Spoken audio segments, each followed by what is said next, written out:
Hello everyone, this is David, Fairly Secret Music. Today I am going to do a video, kind of a response video to some things that Metal Mickey has been doing. He's been taking years and basically saying what his favorite 10 albums were for that year. I'm going to do the same thing, but I'm going to give a few honorable mentions that did not make the top 10. House of Lords. Maybe I'll just wait on that. House of Lords. Great album, but I didn't get into it. Well, I really was into it, but it kind of fell off really quick. Candlemas, Ancient Dreams. I really loved the first two albums. By the time this one came out, I was kind of wavering on my interest of them. And also, all these things are basically like what was really influencing me music-wise at the time. And if it was from 1988 and I didn't actually own it in 88, I'm not showing it. That's why Voivod, Dimension Hatros, isn't in here. Quiet Riot, the album with Paul Shortino singing, which I think is the best Quiet Riot album that they ever did. I know they were supposed to call it something else, but I wish they would have, because they might have done more albums with him, and this is the best Quiet Riot album, in my opinion. And Justice for All, that's right. I don't have Injustice for All in my top 10. And this is a big honorable mention, because it's a Jethro Tull 20-year box set. At that point, they were only 20 years old in 88, which is crazy thinking back now. When I bought this, my second oldest brother turned to my oldest brother and said, finally, he's starting to listen to good music. So, those were the honorable mentions. So if that was the honorable mentions, what the hell is in my stack of CDs? Well, first of all, Vinnie Moore, Time Odyssey. This had none other than Vinnie Moore, on it. Let me just double check. Had the drummer Joe Franco on there, who I can't remember what else he did, but he was awesome. Jordan Rudess from Dream Theater is on keyboards on here, and a guy named Michael Bean is on bass. But this was awesome because he took everything I loved about Yngwie Malmsteen style playing and put actual real melodies and tastefulness and chops and some odd time, which if you listen to Yngwie Malmsteen, I don't think that guy plays an odd time at all. I can't think of any song on the first three albums, at least, that he plays an odd time. No Place for Disgrace. Oh, this is such a great album. I can't believe all these albums came out in 1988. So I was in 10th grade in 1988, just so you know. I actually bought this going into the summer into 10th grade. I was working for my brother and sister, and I got it when we were at one of the farmers markets and just loved it right off the bat. Never really heard Flotsam and Jetsam before this. Danzig, oh man, 10th grade, I became a huge Danzig fan, huge Misfits, huge Sam Hain fan. This had just come out, and it was awesome. I would like to do a project, like a recording project, that is kind of a combination of Danzig and like early Danzig, when Chuck Biscuits is in the band, and Cult, electric era Cult. Just kind of like that straightforward, kind of just really rock stuff. Yeah. Overkill, Under the Influence. I think I got this the same week it came out. I was curious about them, and then I heard the song Shred and was immediately hooked, and luckily was able to see them on the Horoscope tour. I bought this the day it came out. Oh, shit.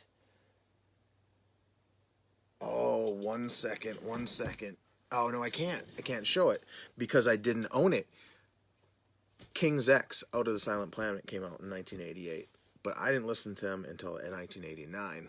Anyway, Megadeth, So Far So Good So What. I had Killing's My Business and Peace Sells, and I was super excited about this, and then you get it, and you're like, oh, these guys are different, and I like Jeff Young. I like, what was his name? Chuck Beller. I thought they were decent, but they were no Chris Poland or Gar Samuelson. Sorry. Seduce, Too Much Ain't Enough. This, I don't... Did the radio have soul?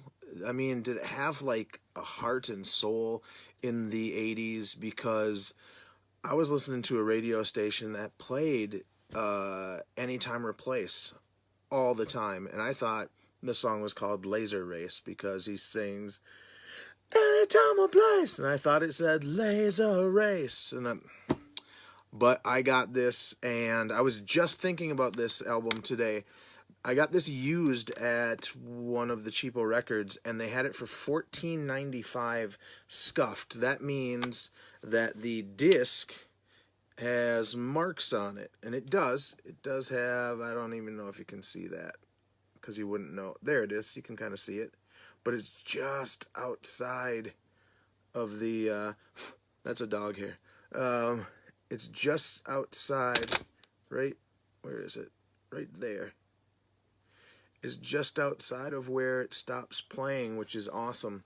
But when they have scuffed albums, they're usually cheaper. Well, this is a more expensive CD, and they had it for $14.95 scuffed, and I didn't want to pay that much. So I just let it sit there, and it was there for like 9 to 12 months, and I finally said, this has been here for a year. I would totally buy this for $8. And he's like, sure, I'll do it. I got this on vinyl the day it came out. By the time this came out, I was a huge Queensryche fan because of Rage for Order and The Warning. Well, and to a lesser extent that EP, because I didn't have the EP, I don't think. But I got this on vinyl because I just bought one of those one-piece things where it was like 2 cassette players, a radio, and the turntable on top. And my copy had a scratch at the beginning of Sweet Sister Mary, and so it skipped. So every once in a while, I will sing what the skip is just when I'm listening to that song.